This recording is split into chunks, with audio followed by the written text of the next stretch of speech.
8월 3일 주님의 교회 말씀 묵상입니다.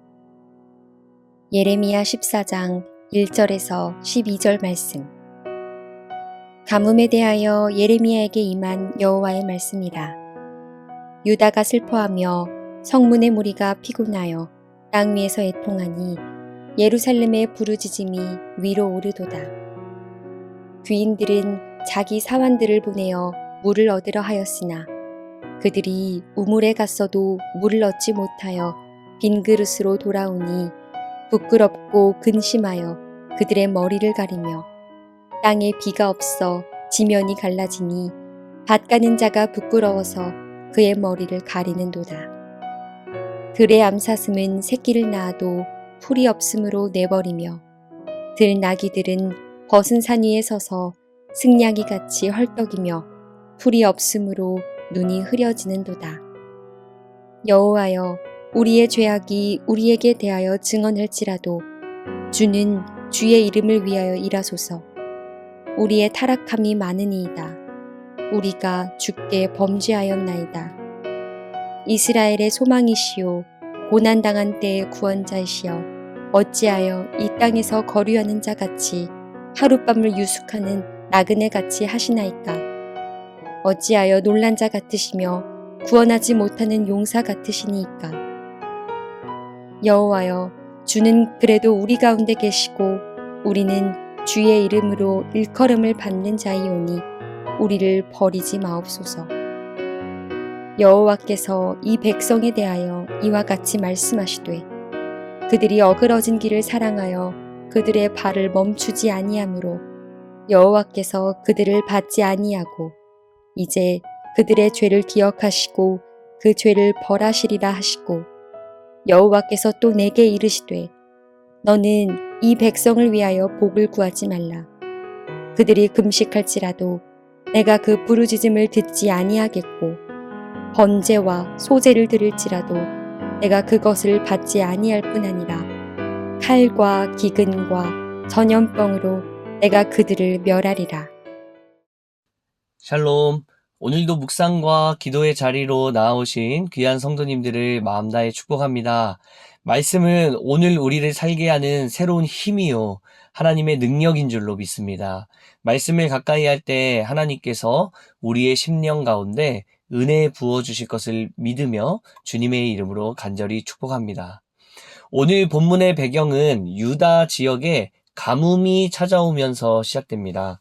안 그래도 국제 정세가 너무 복잡하고 유다를 침범하려고 하는 나라들로 인해서 모든 신경이 곤두서 있는 바로 그 상태에서 오히려 내실을 잘 다져서 싸워서 승리할 수 있는 길을 찾아야 하는데 엎친 데 덮친 격으로 이제는 가뭄까지 찾아오게 된 것입니다.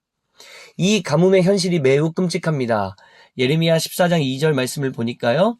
유다가 슬퍼하여 성문의 무리가 피곤하여 땅 위에서 애통하니 예루살렘의 부르짖음이 위로 오르도다. 유다의 백성들이 매우 슬퍼하며 애통하고 있습니다. 그리고 그 소리가 하늘까지 울려 퍼지고 있는 상황이라고 이야기합니다. 3, 4절에 보니까요. 귀인들은 자기 사환들을 보내어 물을 얻으려 하였으나 그들이 우물에 갔어도 물을 얻지 못하여 빈 그릇으로 돌아오니 부끄럽고 근심하여 그들의 머리를 가리며 땅에 비가 없어 지면이 갈라지니 밭 가는 자가 부끄러워서 그의 머리를 가리는도다. 여러분, 여기서 나왔던 이 부끄럽다는 말은 원어적으로 봤을 때 당황스러워서 낙심하게 되었다라는 의미입니다. 너무 오랜 시간 동안 땅에 비가 없으니까 농부들이 너무너무 당황스럽고 너무너무 낙심하게 되었다라는 표현입니다. 처음에는 곡소리를 냈을 것입니다. 도대체 언제 비가 오나, 이렇게 되면 안 되는데 빨리 와야 할 텐데. 그런데 시간이 지나도 계속 비가 오지 않자 이제는 이런 하소연이나 곡소리조차 나오질 않는 것이죠. 모든 것을 자포자기한 것처럼 자신의 얼굴과 머리를 가리우는 것입니다. 유다 백성들은 이 가뭄의 의미를 알고 있었을까요? 왜 이런 아픔이 자신들에게 찾아왔는지를 잘 알고 있었을까요? 예레미야는 간절한 마음으로 하나님께 회개하며 이렇게 말합니다. 7절 말씀입니다. 여호와여, 우리의 죄악이 우리에게 대하여 증언할지라도 주는 주의 이름을 위하여 일하소서. 우리의 타락함이 많으니이다. 우리가 주께 범죄하였나이다. 유다 백성들은 자신들의 죄를 회개하는 모습이 없는데 예레미야 선지자는 자기 백성들을 대신하여 죄를 회개하고 눈물을 흘리며 하나님께 기도하는 것입니다. 그러자 하나님은 예레미야에게 이렇게 대답하시는데요. 그 내용이 너무도 비참합니다. 11절 12절입니다. 여호와께서 또 내게 이르시되 너는 이 백성을 위하여 복을 구하지 말라. 그들이 금식할지라도 내가 그 부르짖음을 듣지 아니하겠고 번제와 소제를 드릴지라도 내가 그것을 받지 아니할 뿐 아니라 칼과 기근과 전염병으로 내가 그들을 멸하리라. 사랑하는 성도 여러분, 이 본문을 읽으며 특별히 예레미야를 묵상하시면서 하나님의 그 단호하심 때문에 두려움을 경험하거나 마음이 힘들지는 않으셨습니까? 유다 백성들이 죄악이 이 하나님의 마음을 아프게 했고 하나님께서 더 이상 견디다 못해 이제는 심판해야겠다고 마음으로 작정하시는 이 말씀들 앞에서 혹시 마음이 무거워지지는 않으셨습니까? 사랑하는 성도 여러분, 하나님은 사랑의 하나님이십니다. 어떠한 순간에서도 우리를 포기하지 않는 분이시죠. 절대로 우리를 내버려 두시거나 놓지 않는 분이십니다. 그럼에도 불구하고 하나님은 굉장히 강하고 냉정하고 단호한 모습을 보이실 때가 있으십니다. 왜냐하면 그것은 바로 유다 백성들이 자신들의 죄를 깨닫지 못하고 있었기 때문입니다.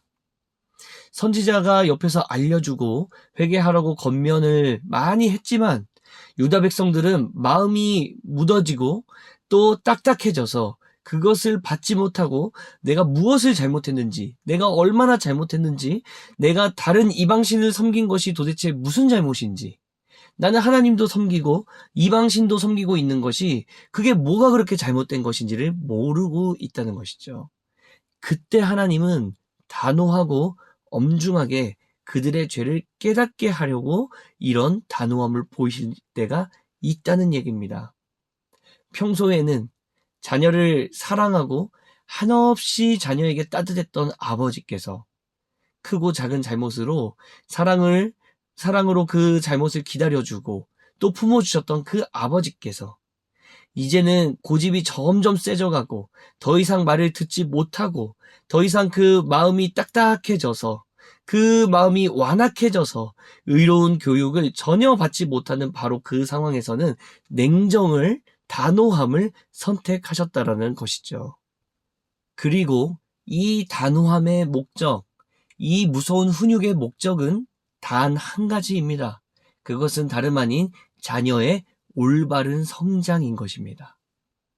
이 땅을 살며 바른 길로 갈 수 있는 방법을 알려주시기 위한 또 다른 사랑의 모습이었다는 것이죠.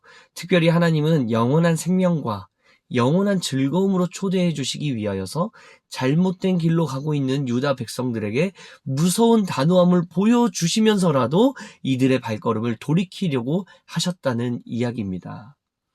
사랑하는 성도 여러분, 하나님은 우리에게도 단호하실 때가 있습니다. 내 마음대로 내버려 두지 않으시고 내가 하고 싶은 대로 그냥 두지 않으시고 어느 순간 냉정하게 혹독하게 내 삶을 광야 같은 삶으로 인도하실 때가 종종 있으십니다. 성경에 보면 하나님께서 우리에게 그렇게 하실 때에 수많은 이유들이 있겠지만요. 오늘 본문에서는요.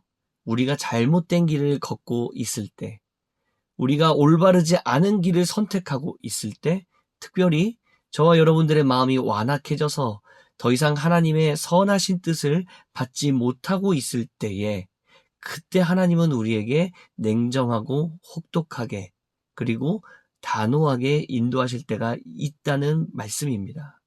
그럴 때면 여러분 하나만 기억하시면 됩니다.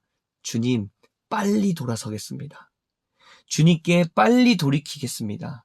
주님, 제가 번지수를 잘못 알고 가고 있었습니다. 나는 주님 품 안에 있어야 하는 사람인데 주님, 저의 마음을 돌이켜 주시어서 강권적으로라도 선한 길로 주님 인도하여 주시옵소서. 이 마음으로 주님 앞에 나아가야 한다는 이야기입니다. 우리 주변에서도 마찬가지입니다.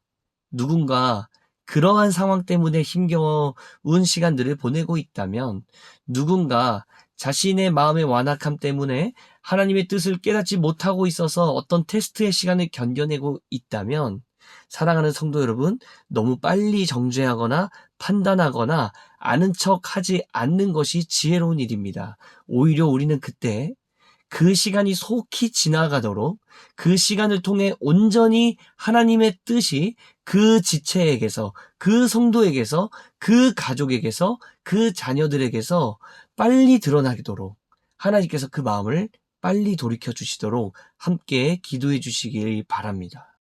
최근 잘못된 길을 선택하고 계셨던 분들 계시다면, 사랑하는 성도 여러분, 여호와께 빨리 돌아가는 것이 우리의 복인 줄로 믿습니다.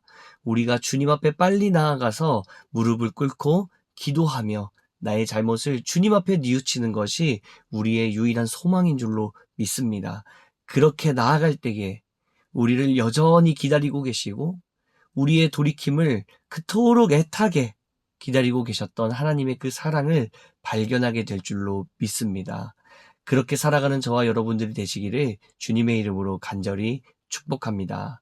함께 기도하겠습니다. 살아계신 하나님, 우리가 잘못된 길을 걸을 때에 그것이 잘하는 것이라고 방치해 두지 않아 주셔서 너무나도 감사합니다. 때로는 부드럽지만 냉정한 목소리로, 때로는 강한 훈육으로 우리의 마음을 일깨워 주심에 진심으로 감사드립니다. 하나님, 오늘도 말씀으로 나의 삶을 돌아보게 하여 주옵시고, 나를 가장 좋은 길로, 가장 선한 길로 인도하심을 믿으며 나의 삶을 주님 앞에 올려드리오니 주님께서 가장 좋은 길로 인도하여 주시옵소서. 평생토록 나의 인생을 아름답게 인도하실 주님께 나의 인생 전부를 맡겨드리며, 그리고 나의 잘못된 부분들을 주님께 다 올려드리며 걸어가는 그런 정직한 삶, 그런 겸손한 삶으로 나아가는 저와 우리 귀한 성도님들 다 되도록 주님 인도하여 주시옵소서. 그렇게 인도하실 주님께 감사드리며 거룩하신 예수 그리스도의 이름으로 기도드립니다. 아멘. 오늘 우리에게 주신 말씀을 붙들고 사랑하는 다음 세대들을 위하여 함께 기도하며 주님 앞에 나아가도록 하겠습니다.